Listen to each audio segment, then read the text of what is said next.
नाराए तकबीर।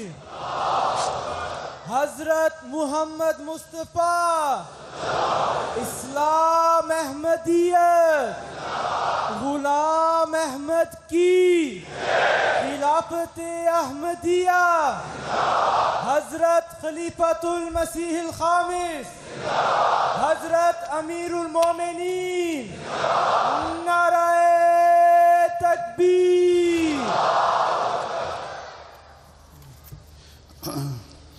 अस्सलामु अलैकुम रहमतुल्लाह। अशहदु अल्ला इलाहा इल्लल्लाह वहदहु ला शरीका लहु व अशहदु अन्ना मुहम्मदन अब्दुहु व रसूलुहु।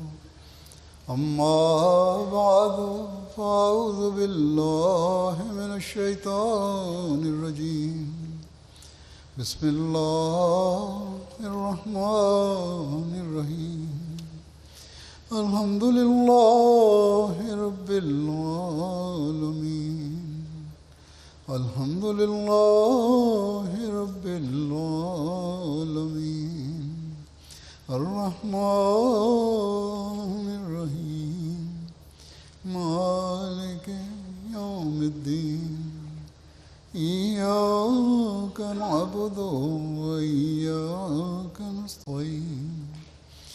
इहदिनस सिरातल मुस्तक़ीम सिरातल लज़ीना अनअमता अलैहिम गैरिल मग़ज़ूबि अलैहिम वलद्दाल्लीन।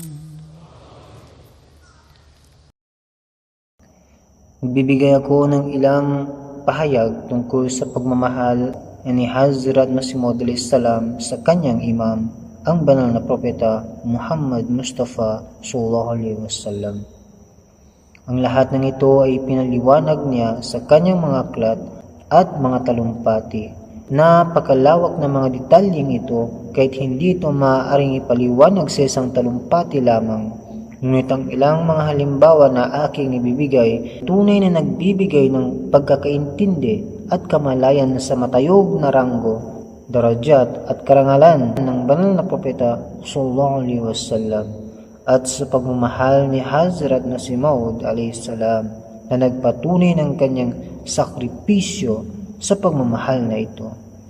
Sa kanyang pagmamahal at pagkakaisa, ipinaalam niya sa atin ang tunay na kahulugan nito at itinuro sa atin ang mga paraan upang makamit ang pagmamahal na ito. Ipinakita niya ang katotohanan ng ranggo ni Hazrat Muhammad sallallahu alaihi wasallam. Sana'y mag-isip din ang ating mga kalaban at pakinggan ito ng mabuti.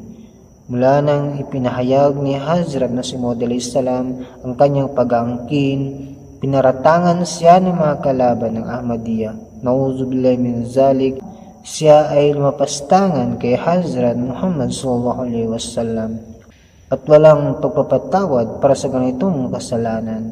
Hanggang ngayon, ginagamit ng mga kalaban ng Ahmadiyya ang paratang na ito bilang dahilan upang labanan ng Jamaat.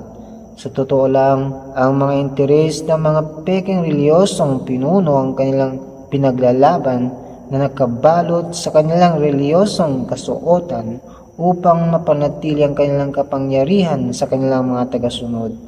Ang mga ito ang mga nagpapatuloy sa pagsasamantala sa mga Ahmadis upang makuha ang kanilang personal na interes. Hindi nila nais magbigay ng pansin o pag-aaralan ang mga salita at sinulat ni Hazrat Masih Maud salam sapagkat nakakasagabal ito sa kanilang sariling interes. At ngayon, ginagamit nila ang kanilang impluensya upang lasunin ang isipan ng mga tao. Kung ititigil nila ang kanilang pag-atake, hindi matutupad ang kanilang mga layunin at hindi rin makukuha ang kanilang personal na interes. Ang mga tao, dahil sa kanilang kawalan ng kaalaman, ay naniniwala sa mga paratang ng mga mullah. Nauzubillahi min zalik na si Hazrat Mirza Ghulam Ahmad alayhi salam Qadiani ay lumapastangan kay Hazrat Muhammad sallallahu alaihi wasallam, habang ang katotohanan ay kabaliktaran nito. Ang tanging ipinahayag ni Hazrat Masih Maud alaihi salam ay lahat ng kanyang nakamtan ay dahil sa pamamagitan ni Hazrat Muhammad sallallahu alaihi wasallam. Ang kanyang pagmamahal at pagkakaisa kay Hazrat Muhammad sallallahu alaihi wasallam ang kanyang pinagmulan, at malinaw niyang sinabi na wala siya kung wala ito. Mula sa kanyang mga unang aklat at talumpati hanggang sa kanyang huling buhay, ang kanyang mga salita at mga sinulat ay puno ng pagmamahal kay Hazrat Muhammad sallallahu alaihi wasallam. Wala kang makikitang iba pa. Minsan, ipinapahayag niya sa mundo na si Hazrat Muhammad sallallahu alaihi wasallam ang pinakamataas na propeta at guro. Minsan, ipinapaliwanag niya na tulad ng ating Diyos ay nag-iisa, gayon din si Hazrat Muhammad sallallahu alaihi wasallam ay nag-iisa. Ang isa na kapag sinunod maaaring makamit ng tao ang kapwa, mundong ito at ang kabilang buhay. Minsan, binibigyang diin niya ang barakat ng tunay na pagmamahal at pagsunod kay Hazrat Muhammad sallallahu alaihi wasallam. Minsan, binibigyang diin niya ng tunay na tagapagligtas ay si Hazrat Muhammad sallallahu alaihi wasallam. Minsan, binabanggit niya ang mga barakat ng banal na Quran at ng banal na propeta sallallahu alaihi wasallam. Minsan, binibigyan din niya ang dakilang espiritual na impluensya ni Hazrat Muhammad sallallahu alaihi wasallam. Ipinaliwanag niya ang pagiging perpekto sa pagtanggap ng banal na liwanag na ang rurok nito ay kayang makamit lamang sa pamamagitan ni Hazrat Muhammad sallallahu alaihi wasallam. Ipinaliwanag niya kung paano ang kanyang personal na pagpapakita ay lumikha ng isang himala, mu'jizat, ang personal na akhlak tabiat Rasul sallallahu alaihi wasallam.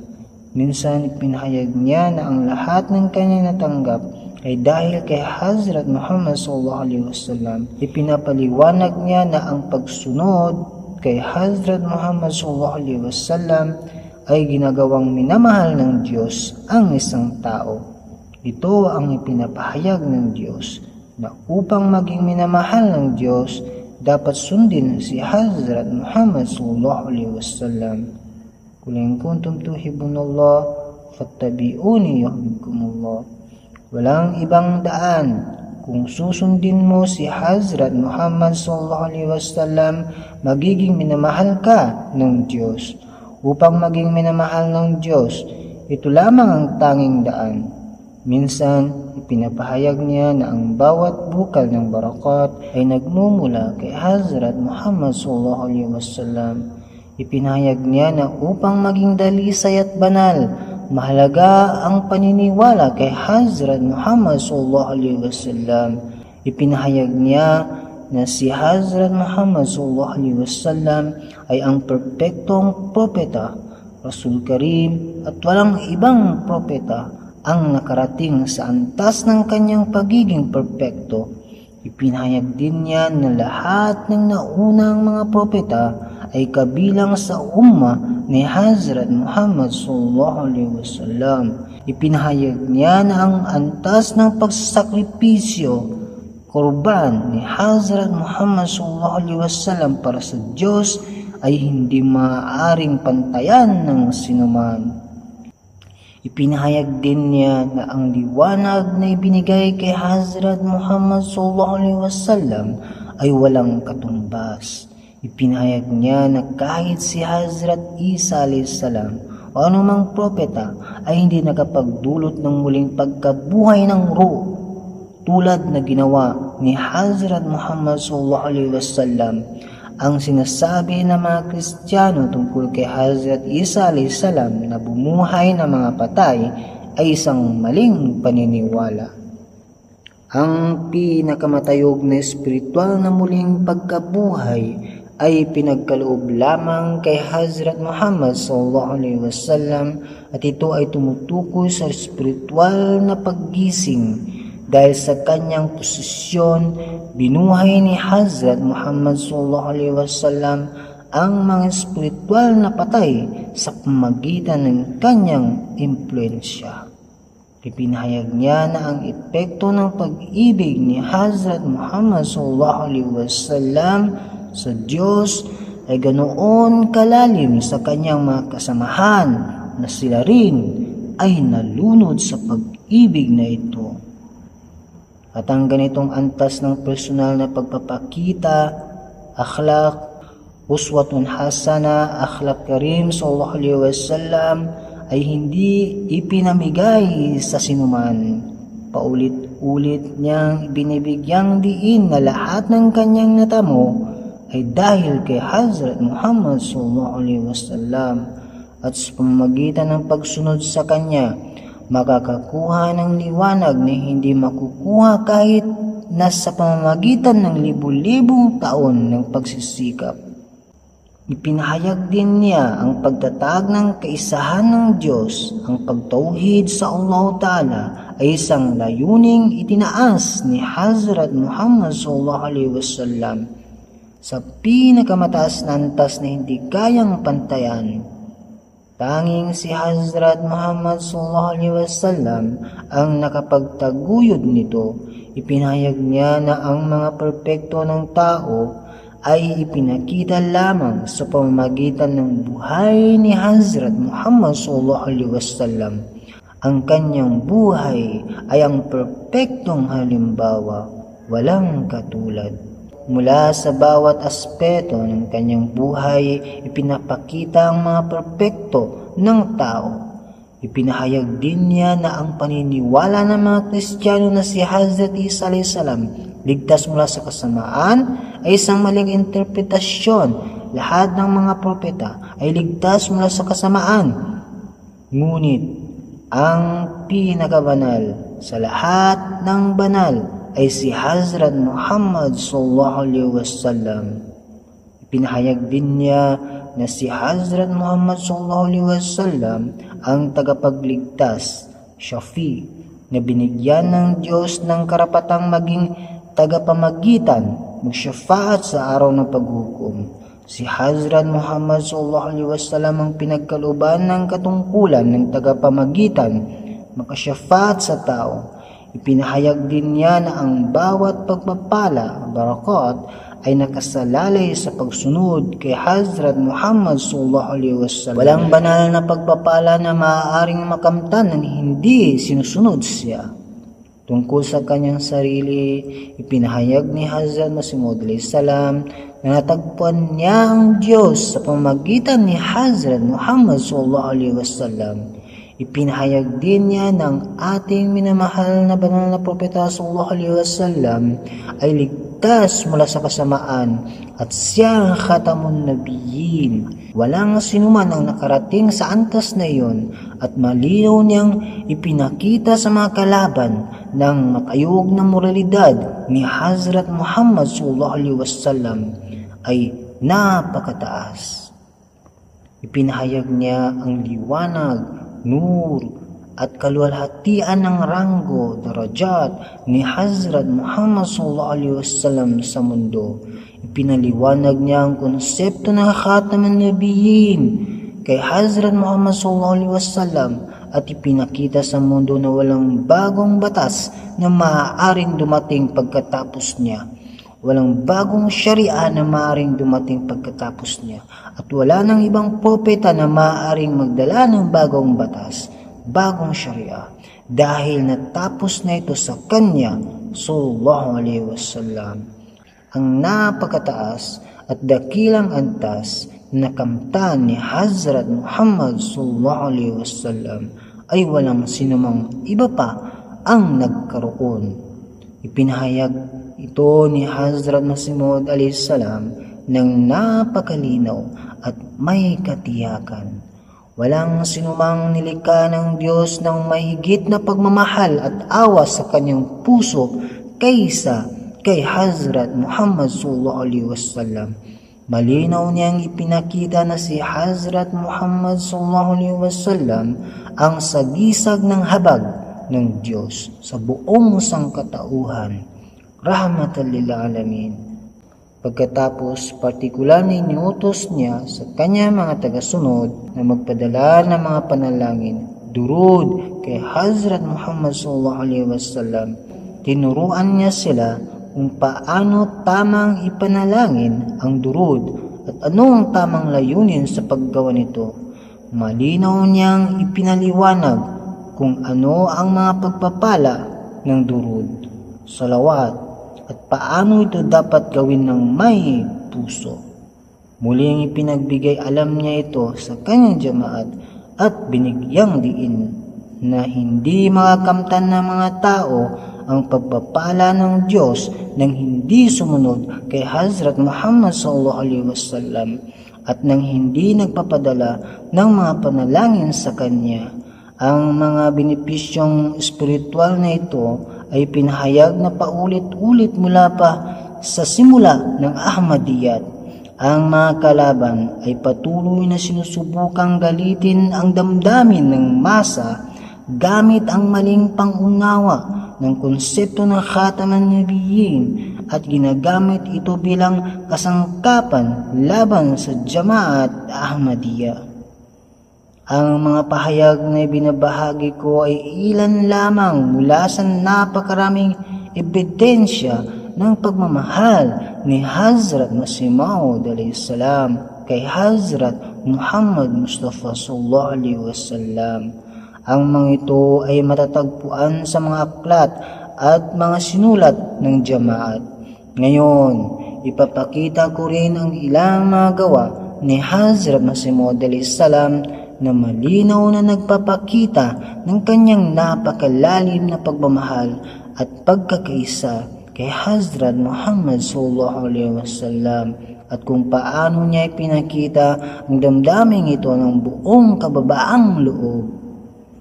Ipinakita niya na hindi niya kailanman kayang tiisin ang anumang pahayag mula man sa mga kalaban o sino paman na maaaring magbigay ng kahit na pinakamaliit na pagdududa sa kadakilaan ni Hazrat Muhammad sallallahu alaihi wasallam o magmungkahi na nabawasan ng kanyang ranggo. Ito ang kaisipan na kanyang ipinahayag sa bawat salita at kilos niya. Ito ang kaisipan na kanyang ipinakita sa bawat talata ng kanyang mga sinulat at ito rin ang kaisipang isinaksak niya sa puso at isipan ng kanyang mga tagasunod. Kagaya ng nasabi ko na, ipapakita ko ang ilang mga kasulatan ni Hazrat Masih Maud alayhi salam. Tulad ng aking nabanggit, nais kong ipakita ang ilang mga kasulatan mula sa mga sinulat ni Hazrat Masih Maud alayhi salam upang ipakita ang kanyang dakilang pagmamahal at debosyon kay Hazrat Muhammad sallallahu alaihi wasallam. Isa sa mga pinakamahalagang bahagi ng kanyang mga gawa ay ang kanyang walang pagod na pagtatanggol sa karangalan ng Propeta Muhammad sallallahu alaihi wasallam. Hindi niya kailanman pinahintulutan ng sinuman, maging kalaban man o tagasunod, na magbigay ng kahit katiting na duda sa kadakilaan at kaluwalhatian ng Propeta Muhammad sallallahu alaihi wasallam. Ang mga kasulatan na ito ay nagpapakita ng kalalimang pagmamahal ni Hazrat Masih Maud alayhi salam kay Hazrat Muhammad sallallahu alaihi wasallam at kung paano niya inilagay ang kanyang buong sarili sa pagsunod at pag-alay ng sarili sa propeta. Nabanggit niya sa maraming pagkakataon na lahat ng biyayang espiritual na kanyang nakamtan ay dahil sa pagsunod kay Hazrat Muhammad sallallahu alaihi wasallam. Kullu barakatin min Muhammadin sallallahu alaihi wasallam. Inulit-ulit niya na ang lahat ng kabutihan at pagpapala ng Diyos ay maaaring makamtan lamang sa pamamagitan ng pagsunod sa Propeta sallallahu alaihi wasallam. Halimbawa, sa isa sa kanyang mga aklat, sinabi ni Hazrat Masih Maud alayhi salam, kung hindi dahil kay Hazrat Muhammad sallallahu alaihi wasallam, hindi ko makikilala ang Diyos. Siya ang tunay na guro at gabay na nagdala sa akin sa liwanag. Ipinahayag niya na ang kanyang koneksyon kay Hazrat Muhammad sallallahu alaihi wasallam ang dahilan kung bakit siya pinagpala ng Diyos ng mga spiritual na karanasan at ng misyon bilang Masih at Mahdi. Binibigyang diin ng mataas na katayuan ng mahal na propeta sallallahu alaihi wasallam at ang pagiging mas mababa ng Hazrat Masih Maud alaihi salam. Sinabi niya, "Sinabi ko na ang lahat ng biyayang spiritual ay nakamit lamang sa pamamagitan ng mahal na propeta Muhammad sallallahu alaihi wasallam. Kung anuman ang aking natanggap, natamo ko ito dahil sa kanya." Sa isang tula sa wikang Persyano, ipinahayag ko ang aking pagmamahal at debosyon sa kanya sa ganitong paraan.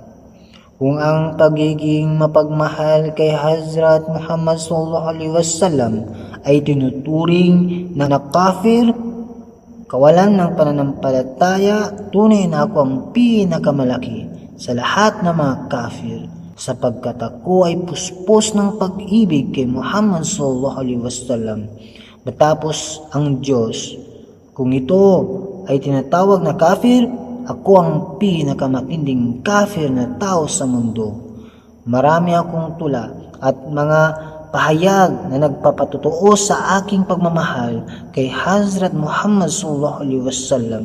Kaya ito ang aking kalagayan ng pagmamahal at debosyon. Kung magpapatuloy ako sa pagbanggit ng mga tula, hindi ito matatapos sapagkat napakarami. Masyadong marami mga pahayag at damdamin ang ipinahayag ko tungkol kay Hazrat Muhammad sallallahu alaihi wasallam.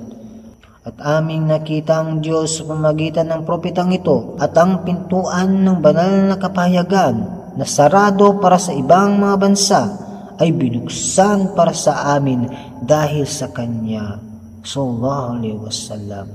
Ang mga himalang itinuturing lamang bilang mga kwento ng ibang mga tao. Nakita namin ang mga ito sa pamamagitan ng propetang ito.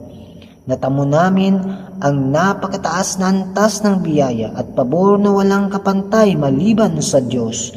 Gayunpaman, ang mundo ay walang kamalay-malay tungkol dito. Ang mga kalaban ay patuloy na nagpapakalat ng maling impormasyon tungkol sa mga pahayag ko, at ang mga biyaya, karunungan at mga natuklasang spiritual ay hindi maaaring matamo maliban kung ang isa ay lubos na sumusunod at nagmamahal kay Muhammad sallallahu alaihi wasallam. Patuloy itong inuulit ng Diyos sa Quran, "Qul in kuntum tuhibbunallah fattabi'uni yuhibbukumullah." Sabihin, kung tunay ninyong mahal ang Diyos, sundan ninyo ako, Muhammad sallallahu alaihi wasallam, at mamahalin kayo ng Diyos. Kaya't maliwanag na ipinahayag ko na kung nais ninyong makamta ng pagmamahal ng Diyos, ang pagsunod at pagmamahal kay Hazrat Muhammad sallallahu alaihi wasallam ay kinakailangan. Ako ay ganap na nababalot ng pagmamahal sa Kanya, sa Kanyang aklat na Hakikatul Wahid. Isa sa mga huling aklat na isinulat niya, sinabi niya, "Patuloy kong nakikita sa aking karanasan ng Arabing propetang si Muhammad sallallahu alaihi wasallam, naway ang pinakamaraming pagpapala ay sumakanya, ay napakataas ng antas na hindi ito masusukat. Siya ang muling nagdala ng monoteismo, paniniwala sa isang Diyos sa mundo na nawala na sa mga tao. Siya ang nagpakita ng tunay na pag-ibig sa Diyos at nag-alay ng kanyang buhay para sa kapakanan ng sangkatauhan. Dahil dito, si Allah na alam ang mga lihim ng kanyang puso ay binigyan siya ng pinakamataas na pabor sa lahat ng mga propeta at nilikha. Ang lahat ng mga biyaya ay nagmumula sa kanya at walang sinumang maaaring mag-angkin ng biyaya maliban kung ito ay nagmumula sa kanya. Sinumang nagsasabing nagtataglay siya ng anumang bagay nang hindi kinikilala ang pabor ni Muhammad sallallahu alaihi wasallam ay hindi tao kundi bahagi ng kasamaan. Lahat ng biyaya ay pinagkaloob sa kanya sallallahu alaihi wasallam. Ang taong hindi nakakamta ng biyaya sa pamamagitan ni Muhammad sallallahu alaihi wasallam ay tunay na pinagkaitan ng lahat ng pabor. Sino tayo? Anong halaga natin? Wala tayong anuman kung hindi natin kikilalanin ng tunay na tauhid ay natamo lamang natin sa pamamagitan ni Muhammad sallallahu alaihi wasallam. Ang pagkilala sa buhay na Diyos ay natamo namin sa pamamagitan ng propetang ito at ang karangalan ng pagkikipag-usap sa Diyos, wahi, ilham, khasyaf, ay naging posible rin dahil sa Kanya sallallahu alaihi wasallam. Tayo ay naliligo sa liwanag ng Kanyang patnubay at magpapatuloy tayo hanggat sinusunod natin siya. Ang mga pahayag na ito ay hindi isang paraan ng pangbababa, kundi isang pagpapahayag ng debosyon at pagmamahal. Ang mga kalaban ay nagsasabing ang pag-aangkin ni Hazrat Mirza Ghulam Ahmad bilang ang Masih Maud at Mahdi ay naglalagay ng bahid sa pagiging selyo ng mga propeta, Khatamun Nabiyyin ni Muhammad sallallahu alaihi wasallam. Ngunit ito ay hindi totoo. Ang tunay na pagkakamali ay ang paniniwala na ang isang banyagang propeta tulad ni Jesus, Isa alayhis salam, ay babalik upang gawin ng reforma. Ang totoo, lahat ng mga kaganapan ng propetikong kaluwalhatian ay nagtapos kay Hazrat Muhammad sallallahu alaihi wasallam.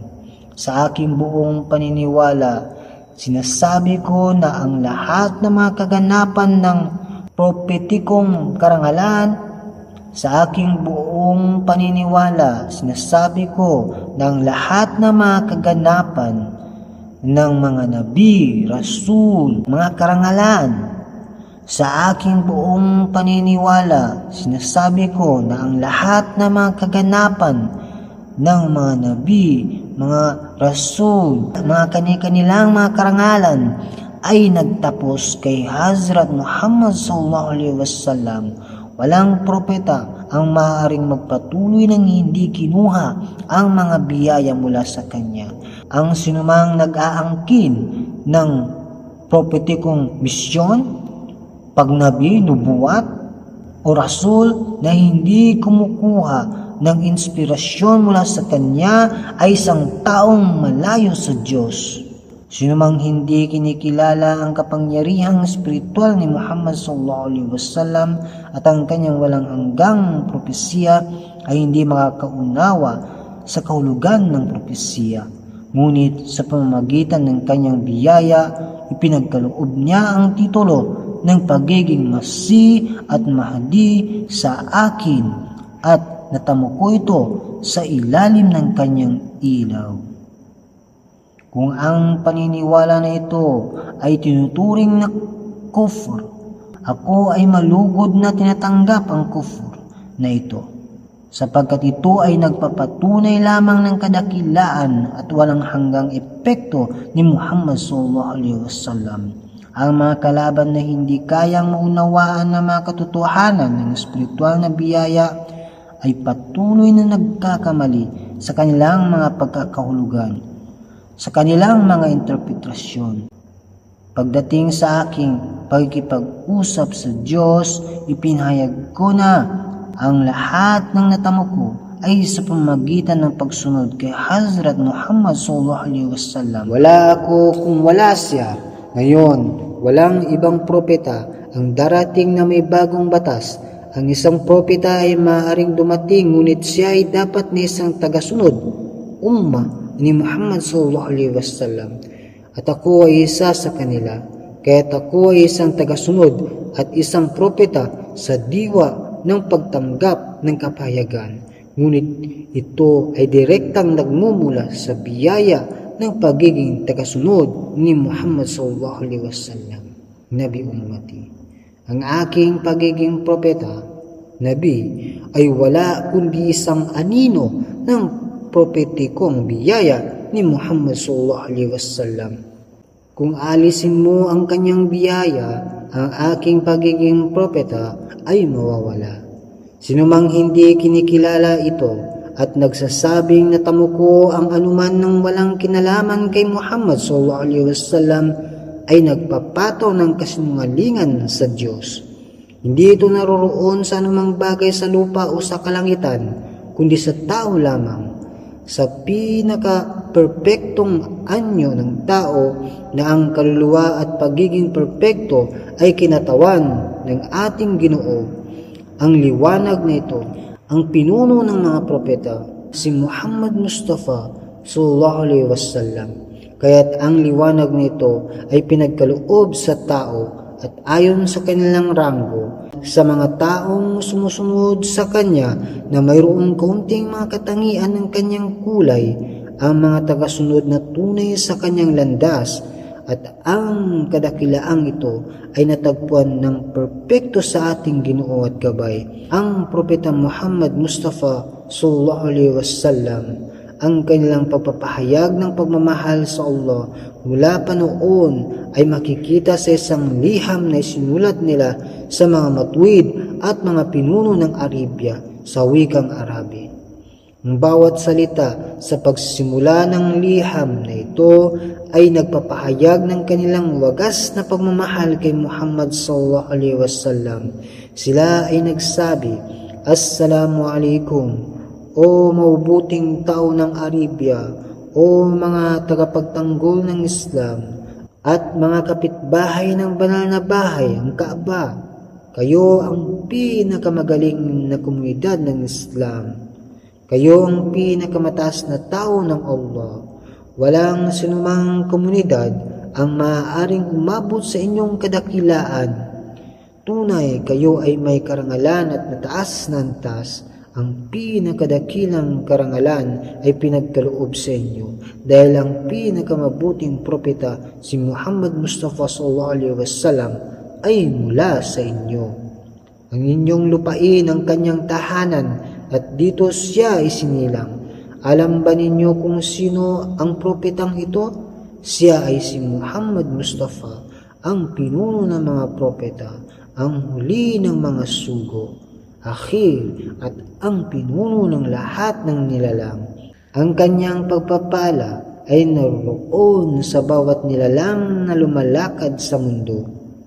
Ang kanyang mga kapahayagan ay nagpaliwanag ng mga nakatagong kahulugan at mga dakilang puntos sa nawawala. Tunay ang kanyang relihiyon ang bumuhay muli sa mga landas ng katotohanan at gabay na nawala sa mga nakaraang panahon. O Allah, ipadala mo ang iyong walang hanggang mga pagpapala at kapayapaan kay Muhammad Mustafa sallallahu alaihi wasallam, kasing dami na mapatak ng ulan, kasing dami ng mga butil ng lupa, at kasing dami ng mga nilalang na naninirahan sa loob nito.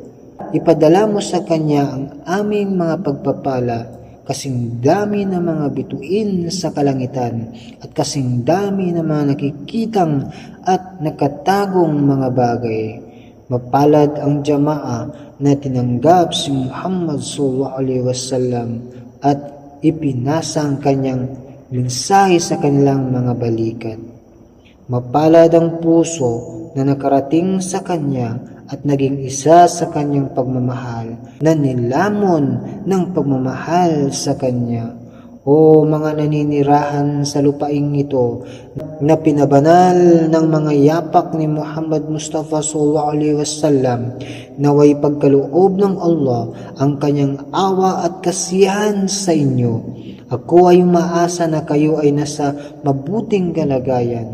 Ako ay uhaw na makatagpo kayo. Inaasam kong makita ang inyong mga lupain at ang mga biyaya ng inyong jamaa upang makita ko ang lupaing nadampian ng mga yapak ng pinuno ng mga nilalang. Ito ang mensahe na ipinadala ko sa mga Arabo at sila rin ay dapat magnilay dito. Maaari bang sabihin ng sinumang matalino na ang taong ito ay maaaring lumapastanganan kay Muhammad sallallahu alaihi wasallam na may ganitong wagas na pagmamahal para sa kanya? Ang pagmamahal na nadarama niya para sa mahal na propeta ay hindi kayang abutin ng kahit sino na nag-aangkin ng pagmamahal sa kanya.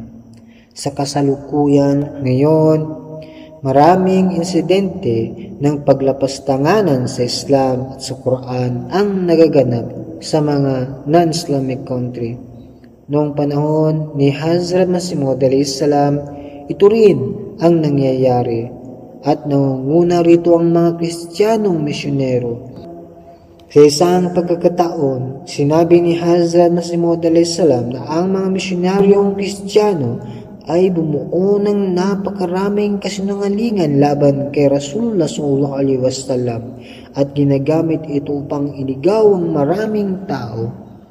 Nasabi niya, ang mga Kristiyanong misyonero ay bumuo ng napakaraming kasinungalingan laban kay Rasulullah sallallahu alaihi wasallam at nagpakalat ng kanilang pandaraya upang iligaw ang maraming tao. Wala pang ibang bagay ang nakapagbigay sa akin ng ganoong kalalim na kalungkutan, kundi ang kanilang pag-insulto sa ating mahal na propeta sallallahu alaihi wasallam. Ang kanilang masakit na salita laban kay Rasulullah sallallahu alaihi wasallam ay nagpaluha sa aking puso. Saksi ako sa Allah. Wallahi, kahit ng aking buong pamilya, sabi ng Hazrat Masih Maud alayhis salam, mga kaibigan at taga-suporta ay patayin sa harap ko, kahit putulin ang aking mga kamay at paa, kahit ako ay mawalan ng lahat ng kaligayahan. Mas masakit pa rin para sa akin ang pang-iinsulto na ito sa ating propeta sallallahu alaihi wasallam. Kaya't, o aking Panginoon sa langit, ilaan mo sa amin ang iyong awa at kasiyahan. Ito ang sakit na nadarama ng kanyang puso dahil sa kanyang pagmamahal kay Muhammad sallallahu alaihi wasallam. Sinasabi ng ating mga kalaban na si Hazrat Masih Maud alayhis salam at ang Jama'ah ng Ahmadiyya ay nagkasala ng pag-iinsulto kay Rasulullah sallallahu alaihi wasallam. Ngunit kailan nila pinahayag ang ganitong uri ng sakit para sa propeta? Ngayon, ang Jama'ah ng Ahmadiyya ang nagtatanggol laban sa mga paratang na ito. Sa isa pang pagkakataon, ipinahayag ni Hazrat Masih Maud alayhis salam ang kanyang damdamin tungkol sa mga pag-atake laban kay Rasulullah sallallahu alaihi wasallam.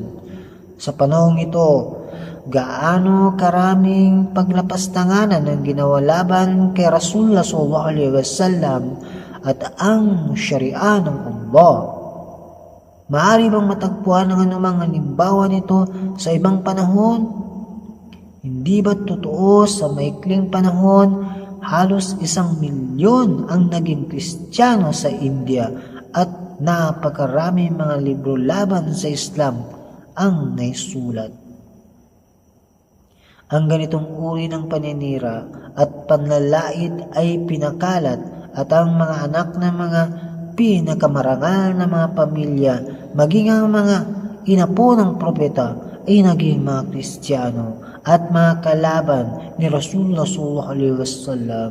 Maraming aklat ng panginsulto ang isinulat laban kay Rasulullah sallallahu alaihi wasallam na nagbibigay ng takos sa katawan at luha sa puso. Tunay, mas masakit pa sa akin kung ang aking mga anak at mahal sa buhay ay pinatay sa aking harapan kaysa pagdurusa na dulot ng mga panginsulto kay Rasulullah sallallahu alaihi wasallam.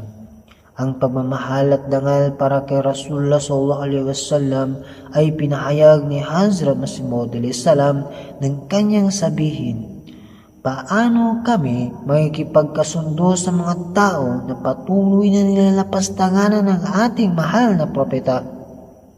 Sinasabi ko sa inyo ng tapat, maaari kaming makipagkasundo sa mga ahas at mababangis na hayop ng disyerto, ngunit hindi sa mga taong nanginsulto sa aming mahal na propeta na mas mahalaga sa amin kaysa aming sariling buhay. Naway bigyan kami ng Allah ng tibay ng pananampalataya upang hindi mawala ang aming dangal. Amen. Nais naming ipakita ang aming pagmamahal at dedikasyon kay Rasulullah SAW sa mga gawa, hindi lamang sa mga salita. Yun ang dahilan kung bakit sa bawat pagkakataon kapag ang mga tao ay lumalapastanganan kay Rasulullah SAW, kami ang unang tumindig upang ipagtanggol ang kanyang dangal.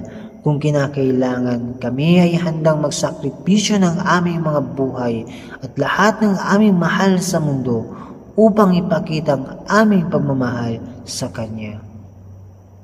Ito ang diwa ng Islam, ang pagmamahal sa Allah at sa Kanyang Propeta sallallahu alaihi wasallam higit sa lahat.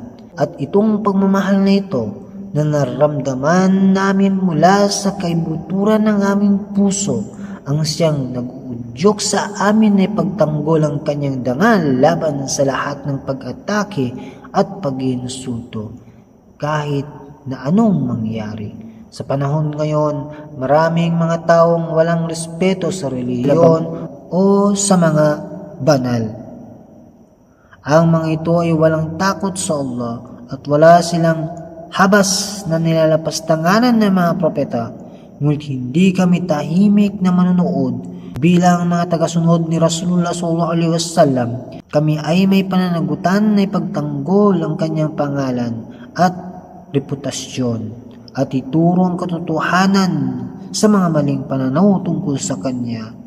Kaya't patuloy kaming maninindigan laban sa mga taong nagpapakalat ng kasinungalingan at maling impormasyon tungkol kay Rasulullah SAW. Kami ay walang takot dahil alam namin na nasa panig namin ang katotohanan at ang Allah ay kasama ng mga matuwid. Naway pagkaloob ng Allah ang kanyang walang hanggang awa at biyaya kay Rasulullah SAW at sa lahat ng mga sumusunod sa kanyang landas. Allahumma salli ala Muhammadin wa ali Muhammad wa barik wa sallim innaka Hamidum Majid. Kung ang buong mundo ay magkaisa upang saktan si Rasulullah SAW o sirain ang kanyang dangal, hindi nila ito magagawa sapagkat ang Allah mismo ang nagpataas sa kanyang pangalan at pinarangalan siya sa itaas ng lahat ng iba pa. Ang Allah ang magbabantay sa dangal ng kanyang propeta at wala sinumang makakababa nito. Kami lamang ay mga instrumento sa kamay ng Allah at ang kanyang kalooban ang magwawagi. Manalangin tayo na patuloy tayong bigyan ng Allah ng lakas at tapang upang ipagtanggol ang ating pananampalataya at si Rasulullah SAW laban sa lahat ng mga matake at nagpapakalat ng maling impormasyon. Naway protektahan tayo ng Allah mula sa lahat ng tukso at ipagkaloob sa atin ang kanyang habag at biyaya.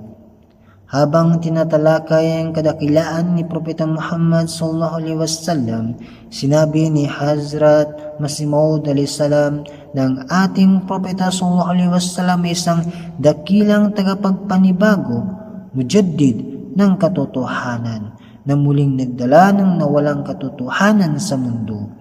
Sa karangalang ito, walang sinumang propeta ang may kukumpara sa ating Propeta SAW dahil natagpuan niya ang buong mundo sa kadiliman at ang kanyang pagdating ang nagdala ng liwanag na pumalit sa dilim. Ang lahing kanyang pinuntahan ay hindi nawala sa kanya hanggat hindi nila isinusuot ang kasuotan ng tauhid at inalis ang kasuotan ng paganismo. Hindi lang iyon, ang mga taong iyon ay umabot sa mataas na antas ng pananampalataya at ang mga gawa ng katapatan, pagsunod at katiyakan na kanilang ipinakita ay walang kapantay na sa anumang bahagi ng mundo. Ang ganitong tagumpay sa ganitong lawak ay hindi natamo ng sinumang propeta. Ang tagumpay na ito ay pinagkaloob lamang sa ating propeta sallallahu alaihi wasallam na ipinadala sa isang panahon ng sukdulang kadiliman.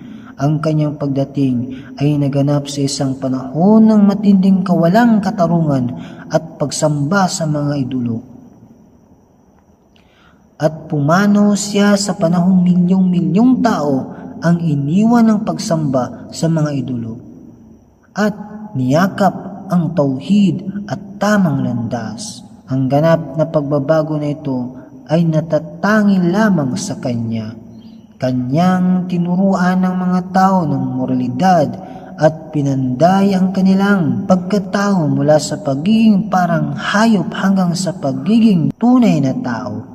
Pagkatapos, ginawa niyang mga taong may edukasyon at mga tao na nagkaroon ng koneksyon sa Allah Ta'ala.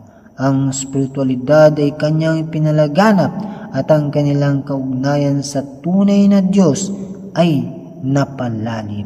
Sila ay inalay na parang mga tupa sa landas ng Diyos, ngunit hindi nila tinakwil ang pananampalataya. Sa halip, sila ay matatag sa harap ng bawat pagsubok. Walang duda ng ating propeta sallallahu alaihi wasallam ay ang ikalawang Adan sa espiritual na aspeto at sa pamagitan niya ang lahat ng mga bertud ng tao ay narating ang kanilang kasukdulan at ang lahat ng mga kaluluwang matuwid ay umunlad sa kanilang mga gawain. Ang lahat ng mga katangian ng propetang si Muhammad sallallahu alaihi wasallam ay nakumpleto dahil siya ang kumakatawan sa lahat ng mga katangian ng Diyos. Ang kanyang batas ay nagtataglay ng parehong mga aspeto ng katarungan at kagandahan. Ang kanyang dalawang pangalan, Muhammad at Rahmat, awa, ay nagpapakita ng kanyang kalakasan. Walang sinuman ang maaaring magpanggap na nagdadala ng parehong biyaya na dala ni Propeta Muhammad sallallahu alaihi wasallam. Ang mga nagnanais na sirain ang kanyang pangalan ay walang magtatagumpay.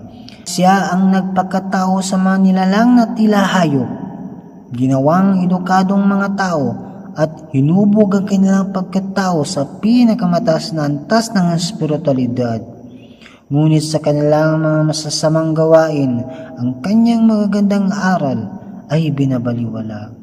Para sa pulong ng mga Aryan, sinulat siya ng isang artikulo na binasa doon kung saan ipinahayag ang mga kagalang-galang ng mga propeta tulad nina Musa, Daud at Isa alayhis salatu wassalam na lahat ay kinilala sa banal na Quran.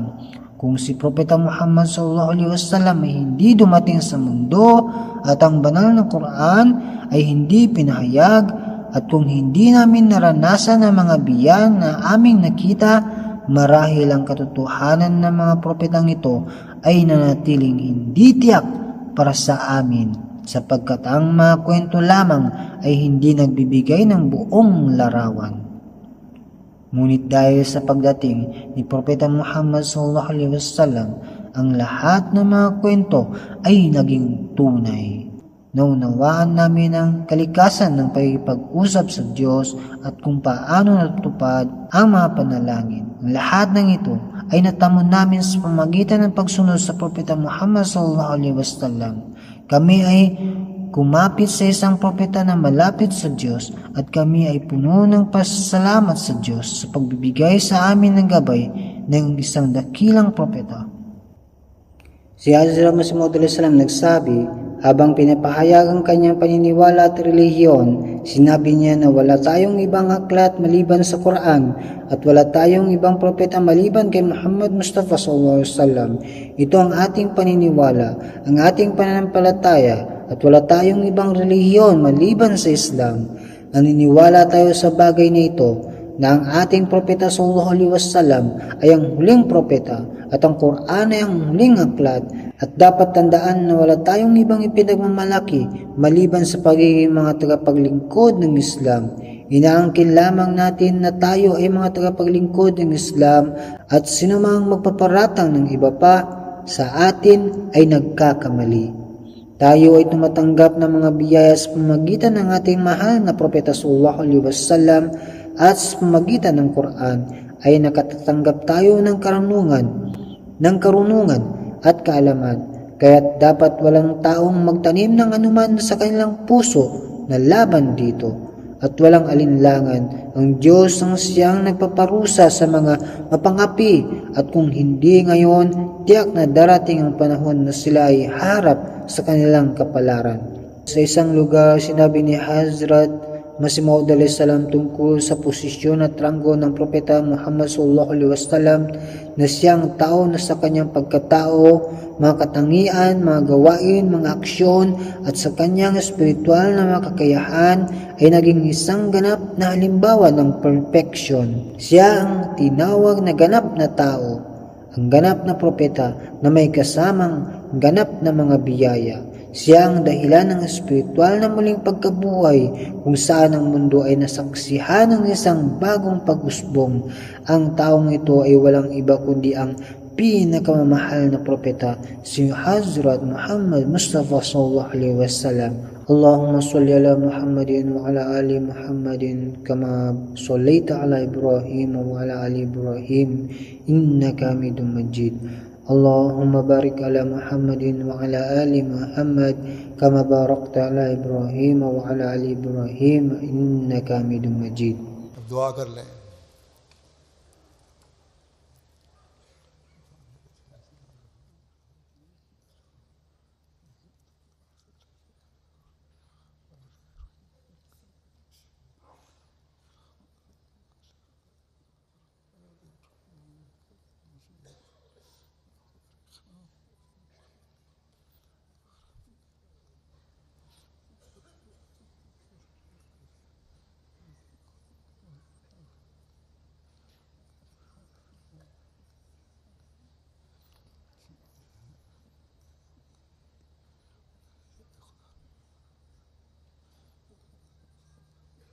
आमीन।